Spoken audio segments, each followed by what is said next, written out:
Competitive Dead by Daylight is a big part of the DBD community, with it seeming to grow more and more by the day as more teams are formed and some of the biggest content creators shine a light on the competitive scene. But sadly, as of now, comp will never work in the base game of Dead by Daylight and is usually handled through a third-party way, with many rules and limitations put in place to make some form of balance in a game where there's basically none. Many people would like a ranked queue as a way to play against the best of the best and really prove their skill, because as of now there is zero way to truly tell your skill. There's no emblems to show your rank or way to see your MMR score, so a ranked mode could truly show who is the best of the best.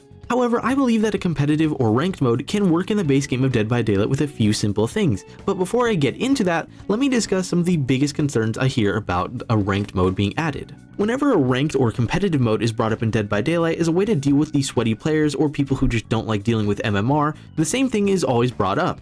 A ranked queue wouldn't help fix that issue as they would just play the normal queue anyways, so why bother adding it? First off, this argument makes zero sense and holds no water.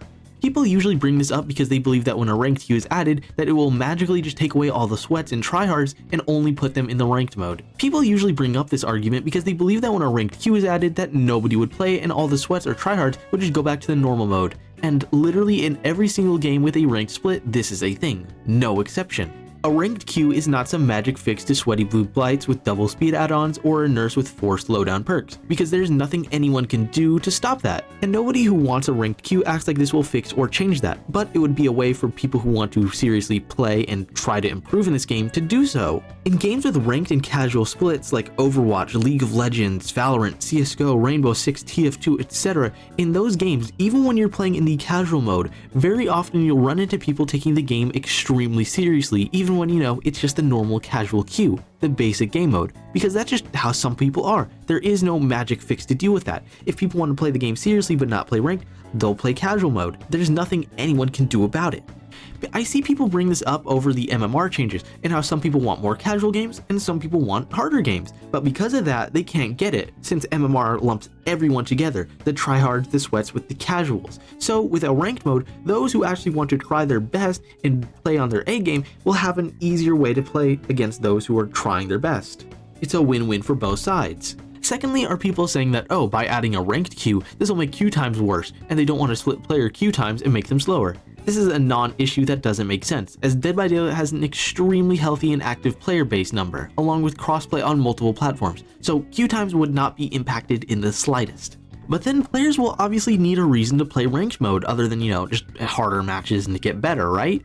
There's so many simple ways behavior could do this to incentivize players to try ranked modes, and I have 3 easy solutions. First off would be skins. Make it so that if you hit a certain rank like gold, you'll unlock a cosmetic for that season, like a weapon or a head, so that you'll want to play that mode and participate and get a cosmetic for, doing good, rewarding those who actually try their best and participate. And before anyone tries to say anything about how behavior doesn't want limited time cosmetics, that is a lie, because they have the Deep Rift, where they explicitly say that the blue skins at the end of the pass will never ever return. So that's a limited time battle pass skin, and then there's limited time cosmetics like for the anniversary, Halloween, Chinese New Year, etc, etc, and skins limited in the item shop like the Ghostface anniversary skins or the Attack on Titan skins. Yeah, this one's probably due to licensing reasons, but still that is by definition FOMO, a limited time skin that you cannot get anymore. So them saying, oh, we don't want those kinds of skins is a total lie. It is a total lie. And other games already do this by having seasonal ranked rewards, so it wouldn't be anything too hard or anything out of the ordinary.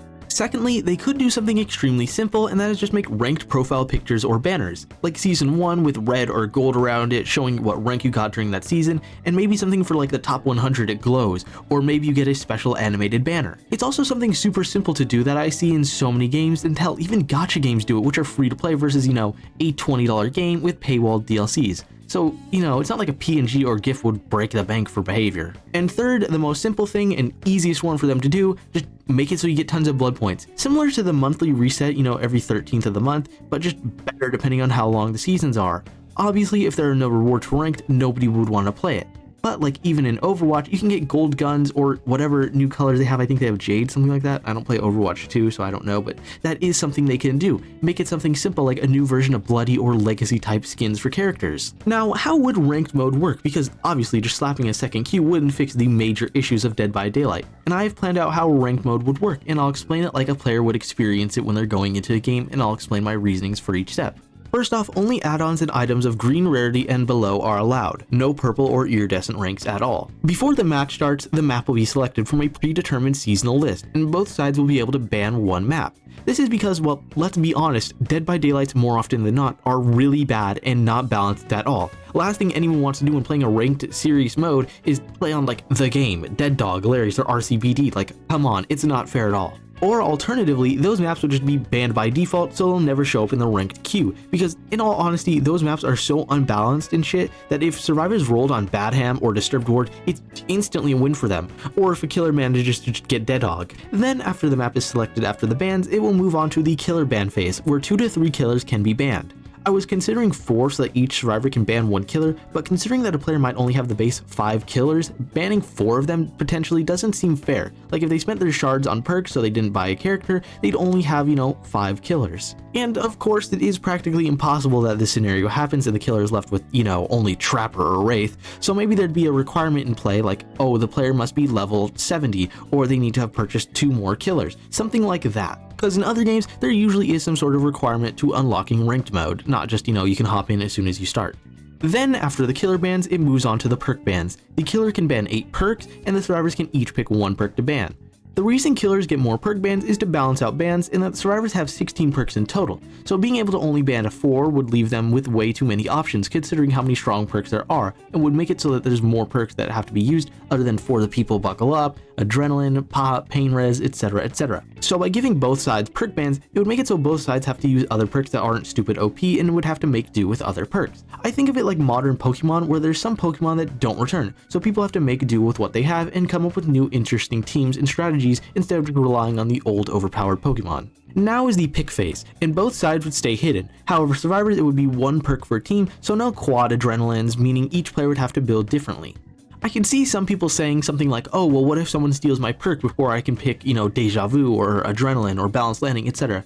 Well, I would implement something like a perk trading system, where someone can trade out their perk for one of your perks. Like if Dwight took Deja Vu before you got it, he can trade his Deja Vu for your Adrenaline and vice versa, something like that. And then after all that is said and done, the match would start, but the map would always be the exact same. No random generation at all, it would always be 1-to-1. Same pallet spawns, same window spawns, same generator spawns, etc, etc. This is to ensure that there is no BS setups of like 3 pallets into shack, or complete dead zones in one part of the map. This would make it so that both sides can learn the map, meaning that they can show off how good they are and how well they know each tile and how the map is exactly. Though it could be argued that this is worse because with RNG map seeds, it means players will have to learn and adapt on the fly how the map is generated and what side windows are on, etc, etc. But I would argue that in competitive games, the maps should never be random. In most, if not all competitive games, the maps are always the same, meaning you're used to the same check spots, you know where snipers can be, you know all the vantage points where you can peek and where you shouldn't peek, etc, etc. I personally believe that competitive games should show off how skilled someone is at the game and show off how well they know the game inside and out, knowing their knowledge of each map. So having randomized map generation only shows off how well you can, loop in a random setting and getting lucky instead of, relying on something you know is there. With a non-randomized seed, it would show how well you know the tile and where you can and cannot connect to instead of it being random if there's a pallet there or there's, 3 windows. But then again, I could see the argument that randomized loop and having to think on your toes could be a better proof of skill, etc, etc, and I agree to an extent. Then finally also, the anti-camp mechanic would be disabled due to camping being an objectively strong and viable strategy in competitive Dead by Daylight. It forces the team to group up or sacrifice a player to get pressure back. However, there is still one major issue with this that is the foundation of all competitive Dead by Daylight and the very thing that makes or breaks it. That is comm. Dead by Daylight, as we all know, doesn't have voice communications or shoutouts or pings or anything really. There's no way to ping the killer or tell your other survivors that you use shack pallet. There's no way to tell what, direction the killer is going, etc, etc. And that is probably what makes or breaks comp Dead by Daylight. It's being able to shot call and shout out where the killer is going, where there's rotating, when they break chase, everything like that. But in Dead by Daylight, we have nothing of the sort. Just a picture that shows what action you're doing. Personally, for comp queue, I would advocate for being able to call out with a little message of what you're doing, but I could see it being too strong for normal DBD. If in comp queue you can ping yourself and say things like going for the unhook, or I'm taking chase to whatever side of the map, to shack, that would be amazing and perfect for comp. But then I'm 100% sure the community would say that this should be in normal queue too, so I'd say this one is more or less up to you on how you feel about the situation. So I truly do believe a ranked or competitive split, or queue, whatever you want to call it, could work in Dead by Daylight, as there is a scene, a very active competitive scene with constant tournaments going on and support from content creators all the time. But with that, I don't really have anything else to say, other than take care of yourselves and have a damn good one. Peace.